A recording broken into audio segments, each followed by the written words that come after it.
From the coastal curves of Ty Croes to the historic heights of Loton Park, we remain west for round 3 of the MSCC's virtual sprint series. This second hill climb of the series is tucked against the Welsh border, just 8 miles east of Shrewsbury, a deer park turned racecourse. Loton Park demands total focus from anyone who attempts a swift ascent. It is narrow throughout, steep in places, and offers a unique test at every turn. While it may not have the fame of some international circuits, it more than makes up for it in pure driving challenge. This 1.3km course gains 44 metres in altitude and remains one of the most picturesque and loved climbs in the UK. 9 drivers joined the server this week to test themselves against this remarkable climb as the competition begins to heat up. With the handicaps set and drivers ready, let's jump straight into the action. Phil and Colin Cruikshank were once again first on course. Phil set a strong early benchmark in his preferred Aero 8, though it was great to see him experimenting with the much more challenging +4 as well.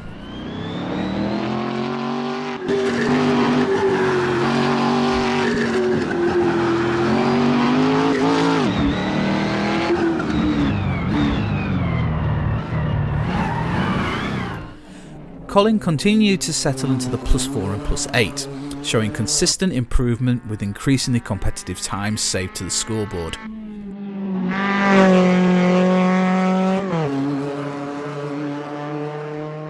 Another driver finding his rhythm was Alan Clark.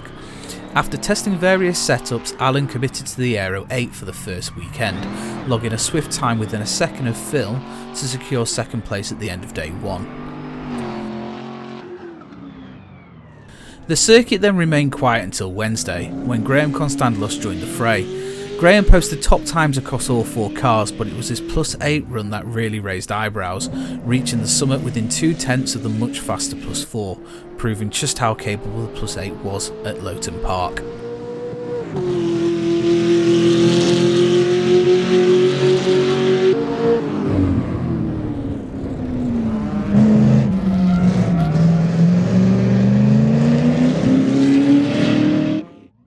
Midweek also saw our 3 newcomers from Ty Croes return to the server. Freddie Hayth banked a token time in the Aero 8 to secure some points, while Max Langridge put in a solid performance in the +4. Richard Irving started his campaign with intent, claiming the top spot early on following his round 2 victory in Wales. Watching Richard, it's easy to see why he's become the man to beat. His smooth lines and precise throttle control have allowed him to extract every ounce of performance from these very tricky cars. Loton Park is very much a driver's hill climb. The steep start means a good getaway is critical to a fast run.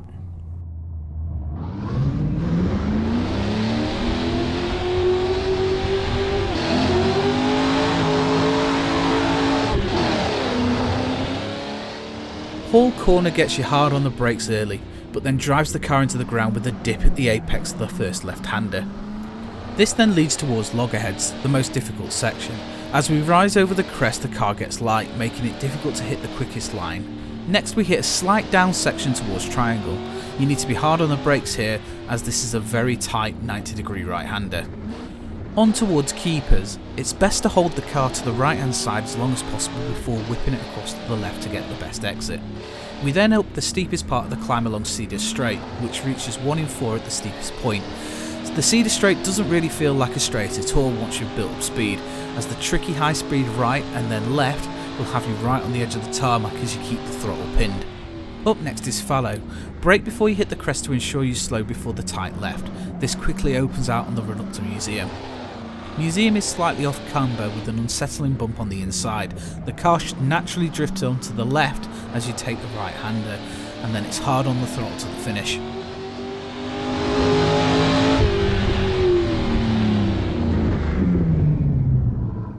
As the second weekend approached, the server came to life. Alan, Howard, Richard, Warren and Graham were all in contention for the podium, noting that the handicaps were all stacked heavily in the slower car's favour.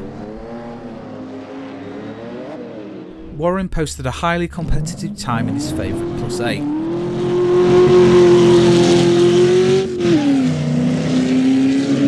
While Alan continued to shave off time before switching to the +4 and getting within touching distance of Warren.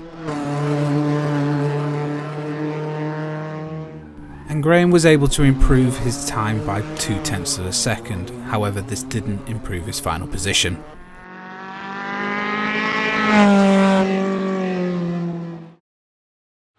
However, the real battle emerged between Howard and Richard, who traded fast laps throughout Saturday and Sunday.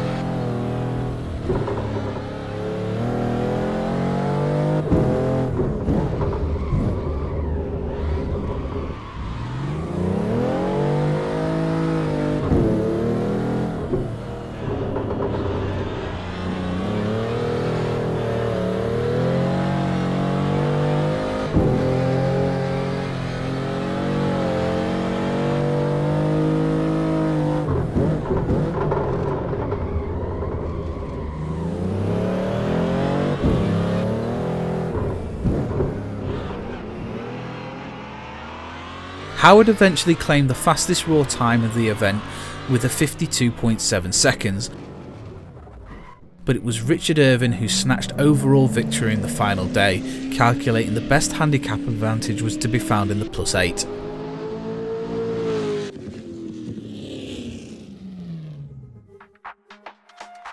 So, the final results then. The battle at the front was tight, with Richard taking the top spot in the +8, narrowly beating out Howard's 106.49. In the +4, Graham managed to shave off crucial tenths of the second to lock in third, while Max and Warren followed closely behind in 4th and 5th. Further down the field, the ever-improving Alan took 6th, finishing just ahead of Phil Cruikshank in an uncharacteristic 7th. Rounding out the field, Colin Cruikshank showed good pace to gain on the pack, and Freddie successfully secured a points-paying finish. Now onto the championship table, where we find Phil, Howard, Richard and Graham separated by just 2 points. Warren and Alan sitting 5th and 6th, and Colin, Max and Freddie find themselves separated by just 1 point. Nigel and Mark didn't set a time this weekend, so find themselves at the bottom of the table. We're hoping to see them once again very soon.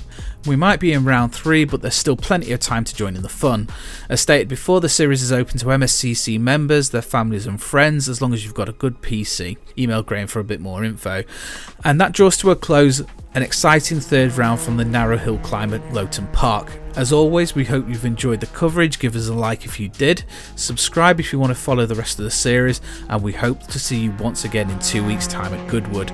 My name's Graham Constandalos, and you've been watching round 3 of Vmog, presented by the Morgan Sports Car Club.